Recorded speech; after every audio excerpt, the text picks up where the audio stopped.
Welcome to our channel. Let's unlock the steps to fix your Robinhood account verification issues quickly and easily. Welcome to our channel today. We're diving into how to fix Robinhood account verification issues. Step by step, many users face verification problems that can prevent them from accessing important features or trading on the platform. Let's walk through a professional and clear process to get your account verified and ready for use first. Start by reviewing the information you submitted carefully. Ensure that all personal details, such as your full name, date of birth, and social security number match official government-issued documents. Accuracy here is vital because even small typos can cause verification delays. Next, confirm that the documents you uploaded meet Robinhood's requirements. Typically, they require a valid government-issued photo ID, such as a driver's license or passport. Make sure the images are clear in focus, and all text is readable. If the document is expired or damaged, it will likely be rejected. Third, check your internet connection and try uploading your documents again on a stable network.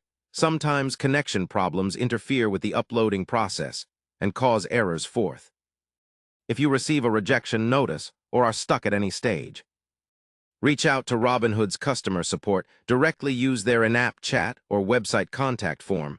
Provide specific details about the problem you are encountering, and be polite but clear about what you need to resolve the issue quickly. Fifth, give the system a little time after submitting accurate documents. It can take a few hours to a couple of days for the verification process to complete. Do not attempt multiple resubmissions within short periods, because that may cause a temporary lockout. Sixth, double-check that your device's date and time settings are correct, since mismatches can affect security protocols during verification. If you are still having issues, consider trying a different device or browser. Finally, keep your account and device secure by avoiding public Wi-Fi while uploading sensitive information, and by updating your app to the latest version. Regular maintenance helps prevent verification errors in the future. By following these organized and clear steps, you should be able to resolve most Robinhood account verification issues effectively. Remember, patience and accuracy are key when dealing with verification processes. Now that you have this guide to assist you, getting past verification hurdles is easier than ever. Thank you for watching, and don't forget to subscribe to our channel and like the video if you found this guide helpful.